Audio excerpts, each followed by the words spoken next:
뻔뻔한 저희 시어머니 때문에 얼마 전엔 경찰까지 찾아오고 아주 난리도 아니었어요. 큰 집안 싸움으로 번질 뻔했지요. 친정에서는 사돈알기를 얼마나 우습게 알아서 저러는 거냐며 저한테 이혼까지 생각해보라고 할 정도로 기분이 상해 있었죠. 지금은 어찌어찌 잘 해결이 되긴 했습니다. 시어머니 때문에 풍파가 있긴 했지만 솔직히 이혼까지 해야 하나 싶을 정도로 저랑 남편 두 사람 사이에는 그렇다 할 문제가 없었거든요.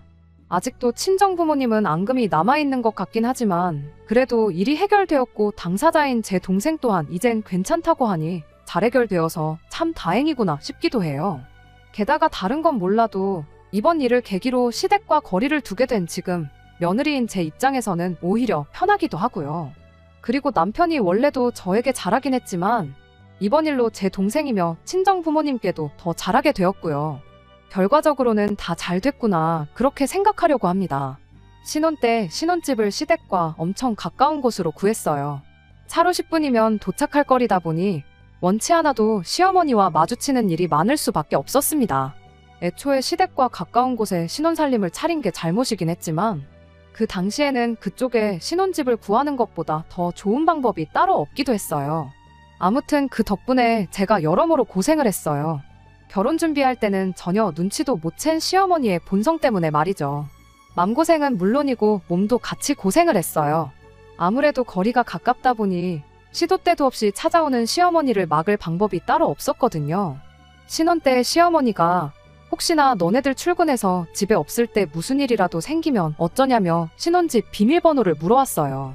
그땐 별다른 의심 없이 무슨 일이 벌어질지도 모른 채 비밀번호를 알려드렸죠.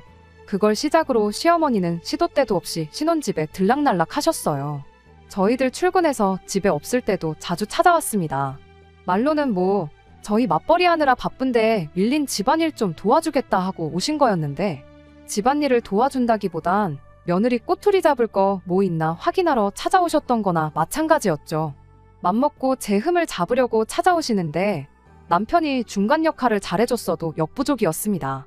뭐 하나 건덕지만 있으면 그 길로 저희 퇴근할 때까지 집에 눌러앉아서 퇴근해서 지친 저를 붙잡고 살림하는 법 알려준다며 이것저것 지적을 하고 잔소리만 잔뜩 늘어놓고 집에 돌아가곤 했었죠.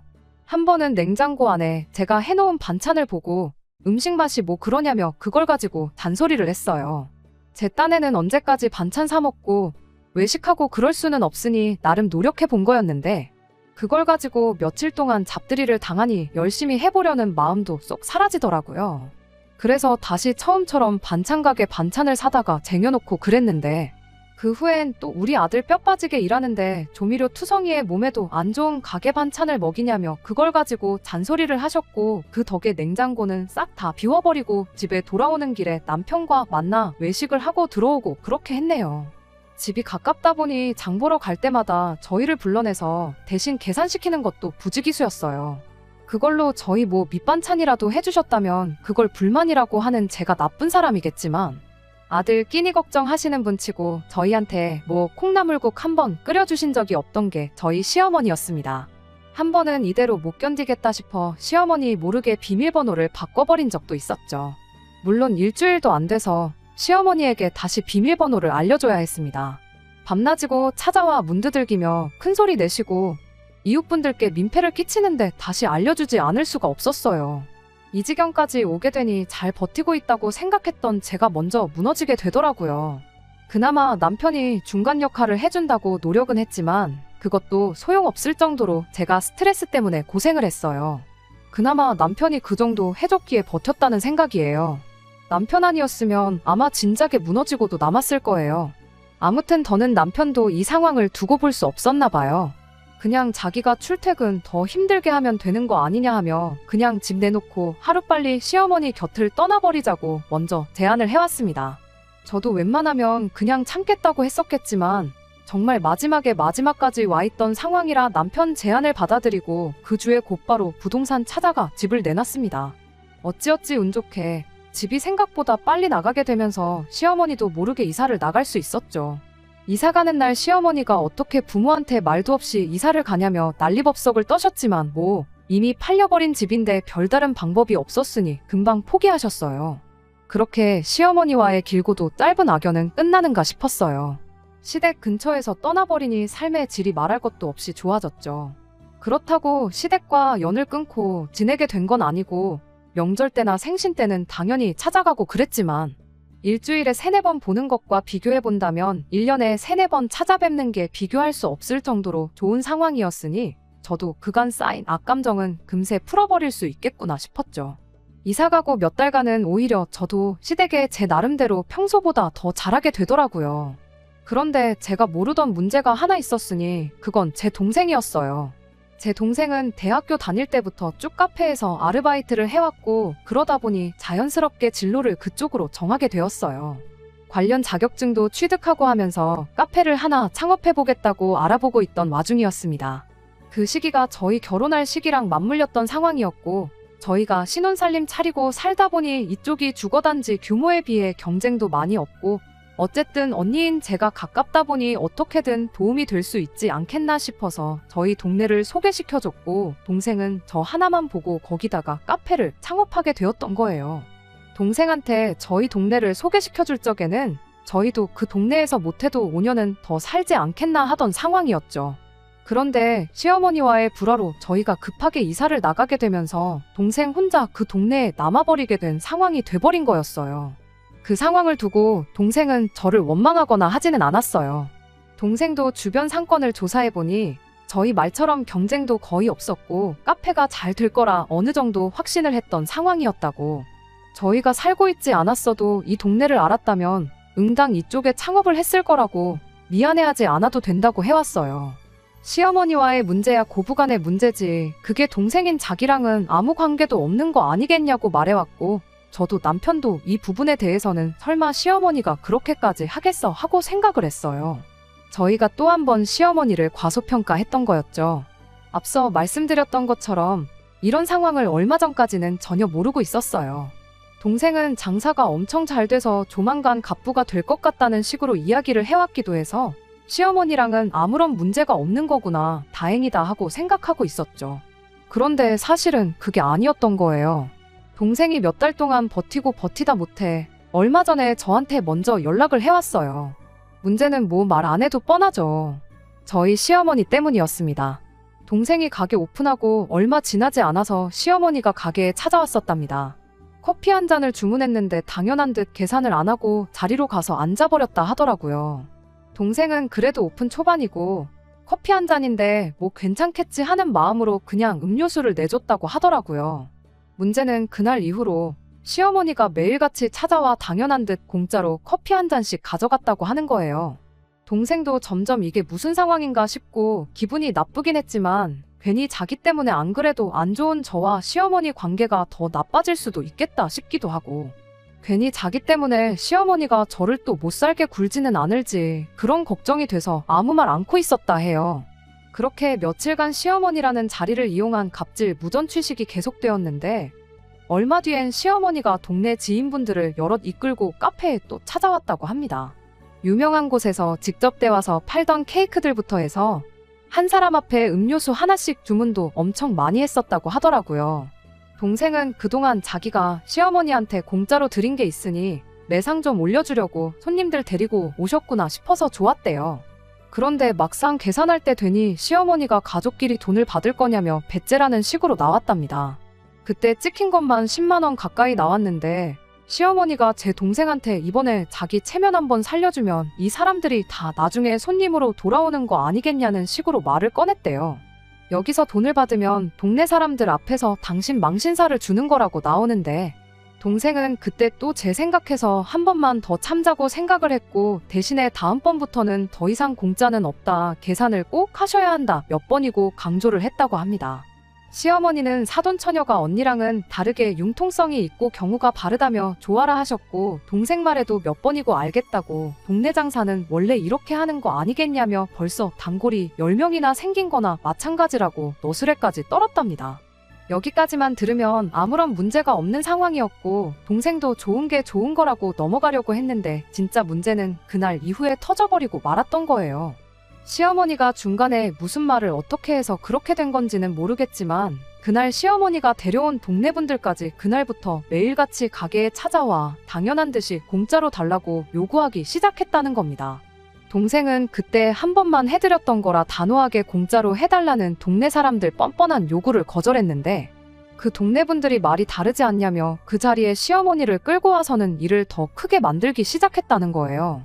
시어머니는 동생한테 또 당신 체면 이야기를 하면서 이러면 자기가 중간에서 뭐가 되냐며 이 사람들이 앞으로 데려올 손님들을 생각해보라는 뻔뻔한 소리를 해왔고 동생도 이제 더 이상은 안 되겠다 싶어서 이제 공짜로 드리는 거 더는 못한다고 강하게 나갔다고 해요. 시어머니는 지인들과 입을 모아서 제 동생에게 동네 장사 어떻게 하는 건지 알려준다고 본때를 보여준다며 벼르고 돌아갔다고 합니다. 그리고 그날 이후로 고의적인 영업방해를 시작했다고 해요. 시간 될 때마다 5명이면 5명, 10명이면 10명 때를 찌어 우르르 가게로 쳐들어와서는 음료 한 잔 시켜놓고 가게 자리 차지하고 앉아서 오는 손님들 앉을 자리도 없게 만들지를 않나. 동네에 동생 가게 위생 상태가 어떻다 저떻다며 있지도 않은 헛소문을 내지를 않나. 아주 진상짓도 그런 진상짓이 없었답니다.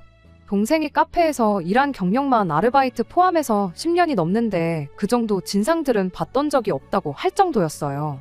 결국 동생이 버티다 못해 항복을 하게 되었고 그 이후로부터 시어머니를 위시한 그 동네 분들이 틈날 때마다 와서 돈 한 푼 안 내고 가는 상황인데 하루에도 몇 번씩 오는 그 사람들 때문에 이제 더는 못 버티겠다고 저한테 연락을 해왔던 거예요. 그 말을 들으니 아주 피가 거꾸로 솟더라고요. 저한테 시집살이 그렇게 시켰던 걸로 모자라 이제는 저를 볼모로 잡고 제 가족한테까지 피해를 끼치고 있으니 솔직히 제 시어머니고 제 남편의 어머니라지만 저게 사람인가 싶더라고요. 그래서 그 길로 회사에 사정 설명에 반차 써버리고 동생 카페로 갔어요. 어떻게 해야 할지 몰라 동생이 장부를 따로 만들어 놓긴 했는데 근 3달이라는 짧은 시간 동안 시어머니와 그 일행들이 공짜로 헤쳐먹은 게 무려 200만 원에 달했습니다. 그 장부 들고 곧바로 시댁으로 찾아가 다 뒤집어 엎어놓으려고 했는데 시댁까지 갈 필요도 없었어요. 시어머니가 또 공짜 커피 얻어마시겠다고 그 동네 분들이랑 가게로 찾아오더라고요. 시어머니는 제 얼굴을 보고 조금 당황한 표정을 지으셨다가 이내 제가 와 있는 걸 보고 상황 파악이 된 건지 나중에 오자며 같이 온 일행들 데리고 카페를 나가려고 하길래 제가 문 앞으로 뛰어가서 못 나가게 막고 갈 땐 가더라도 그동안 내 동생한테 떼먹은 돈은 계산하고 가시라고 했습니다. 솔직히 그땐 너무 열이 받아 있었던지라 시어머니고 뭐고 눈에 보이는 것도 없었어요. 시어머니는 대번에 며느리가 시어머니도 몰라보고 뭐 하는 짓이냐며 언성을 높였습니다. 가게 밖으로 억지로 나가려는 시어머니랑 못 나가게 막으려는 저, 이렇게 해서 결국 몸싸움까지 일어나게 되었고요. 동생 업장에 피해가 갈 수도 있다는 건 그땐 생각도 못했어요. 아무튼 그렇게 가게 앞에서 고성이 오가고 난리통이 돼버리니 동네 사람들 너도나도 할 것 없이 모여들더니 싸움 구경을 하기 시작하더라고요. 사람들이 모여들기 시작하니 그때서야 저도 아차 싶었어요. 괜히 저까지 나서서 동생 가게에 피해 끼치는 게 아닌가 싶었기 때문이었죠. 누가 신고했는지 경찰까지 오더라고요. 그래도 경찰분들이 상황 정리를 잘해주신 덕분에 더 이상 고성이 오가거나 하지는 않았습니다. 상황 설명을 하면서 저희 시어머니가 제 동생 가게에서 상습적으로 무전 취식을 해와서 그 돈을 받아내기 위해 제가 왔다는 사실을 말했어요. 경찰분들이 어떻게 좋게 중재를 하려고 하더라고요. 누가 봐도 명백히 시어머니와 그 일행분들 잘못이었다 보니 시어머니한테 아무리 가족이라도 돈을 안 내고 드시면 어떡하냐 계산을 하시라 한마디 해주더라고요. 그 와중에 여태껏 안 내고 먹은 돈이 200만 원이라는 소리를 듣고는 경찰분들도 헉하고 깜짝 놀라시더라고요. 아무튼 혼자 그렇게 드신 것도 아니고 여기 있는 분들이 다 돈 안 내고 드셨다 하니 조금씩 모으면 200만 원도 그렇게 큰 돈 아니겠냐. 장사하는 가게가 여기만 있는 것도 아니고 괜히 영업방해로 신고까지 당하면 일만 더 커진다. 그렇게 시어머니를 설득하기 시작했어요. 하지만 저희 시어머니 경찰분들 말에는 눈 하나 깜짝 않고 가족끼리 돈을 받는 게 말이나 되냐. 그리고 그깟 커피 몇 잔 마신 게 어떻게 200만 원이나 되고 그걸 어떻게 믿냐 고래고래 소리를 질러댔어요. 그러더니 이제 보니 시엠이 돈을 어떻게든 지 친정에 빼돌리려고 제가 개수작을 부리고 있는 거라며 그렇게 가족들한테 돈 퍼주고 싶으면 네 돈으로 내줘라 하면서 그 책임을 저한테 떠넘기더라고요. 뻔뻔하게 나오는 시어머니 앞에 저도 결국 초강수를 둘 수밖에 없었습니다. 그러면 법대로 하면 되겠다고 시어머니를 고소하겠다고 했어요. 제가 법을 잘 아는 건 아니지만 언젠가 무전취식범은 고소가 가능하다는 뉴스를 봤던 것 같아서 꺼낸 말이었죠. 시어머니는 거기다 대고 친족 상도례라고 들어는 봤냐며 며느리인 제가 시어머니를 어떻게 고소할 거냐고 배째라 나오시더군요. 제가 어머님이 제 가게에서 무전취식한 것도 아니고 내 동생 가게에서 무전취식을 한 건데 왜 내가 고소를 한다고 생각하시느냐 한마디 했죠. 고소는 내 동생이 하면 되는 거 아니겠냐 하니 경찰분들이 좋게 좋게 넘어가자고 할 때도 목소리만 더 커지던 시어머니 목소리가 줄어들더라고요. 결국엔 법이 무섭긴 무서웠는지 시어머니가 꼬리를 내리기 시작했는데 마지막엔 또 동네 장사 이야기를 꺼내더군요. 동네 사람들 다 들으라는 식으로 아주 며느리가 시댁 알기를 우습게 알고 시어머니를 무시하는 꼴 좀 보라고 고래고래 소리를 치면서 제 동생 가게 이름을 외치더라고요. 돈에 미쳐서 시어른도 몰라보는 싸가지 없는 가게는 가지도 말고 팔아주지도 말라면서 당신 이름 석자를 걸고 제 동생 가게를 망하게 만들 거라는 소리를 서슴지 않고 하셨어요.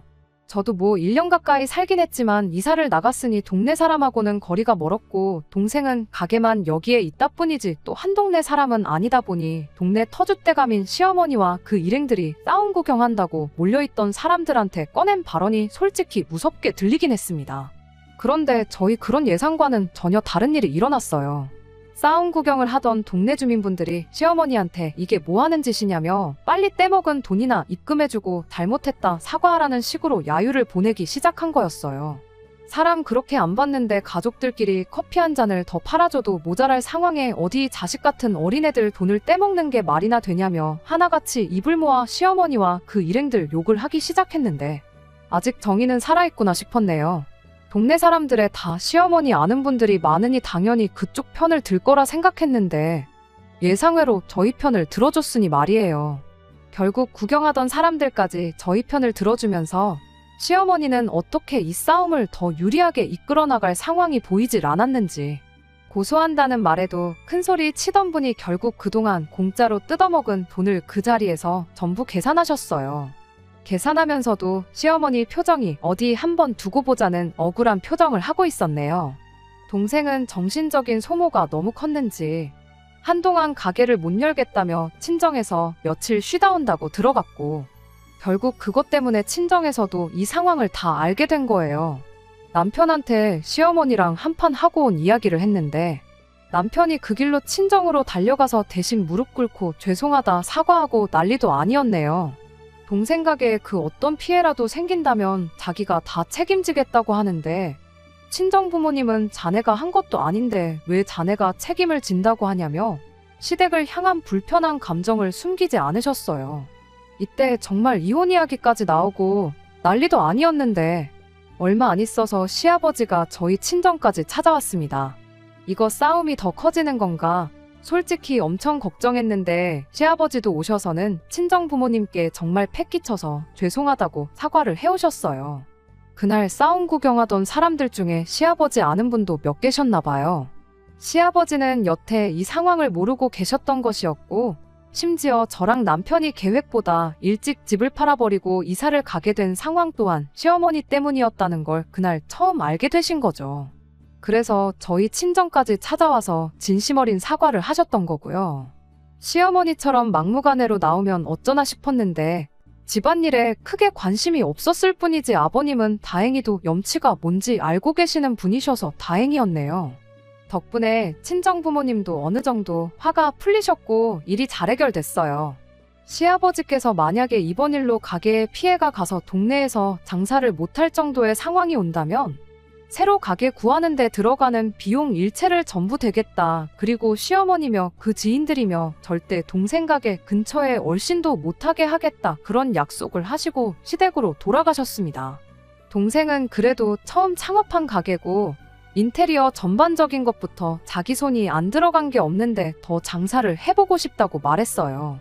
동생도 상황이 이렇게 돼버린 건 어쩔 수 없지만 어쨌든 떼인 돈도 다 받았고 문제될 게 없다고 저희 시어머니를 용서했고 말이죠.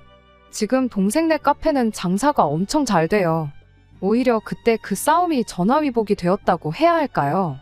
동네 분들도 오셔서는 이 동네 사람들이 외지인 배척하고 그러는 사람들 절대 아니라고 하면서 대신 사과하러 오시는 분들도 있고, 그러면서 자연스럽게 동생이 만든 커피 좋아하는 단골들이 생겨나고, 그러면서 내년쯤에는 가게도 확장할 계획을 세우고 있다네요. 일이 잘 해결됐다고 해서 이미 엎어진 시어머니와의 관계는 다시 돌릴 수 없다고 생각합니다. 시아버지는 명절이고 뭐고 챙기지 말고 마음 풀릴 때까지 시댁 안 보고 살아도 된다. 저랑 남편 둘이 행복하게 잘 사는 게 중요한 게 아니겠냐며 저희 좋은 대로 살라고 하신 덕분에 시댁과는 아직도 거리를 두고 지내고 있기는 합니다. 언젠간 그때 그런 일이 있었지 하면서 웃으며 넘길 날이 올란지 싶긴 하지만, 일단 지금은 다른 생각 않고 시아버지 바램대로 저랑 남편이 행복하게 잘 살 방법 찾는 데부터 집중해 보려고요. 언제가 될지는 모르겠지만 지금 당장은 만족스러운 결혼 생활하고 잘 살고 있습니다. 끝까지 들어주셔서 감사합니다. 오늘의 사연은 여기까지입니다. 구독과 좋아요, 알람 설정 부탁드리고 더 좋은 사연으로 다시 찾아뵙겠습니다. 감사합니다.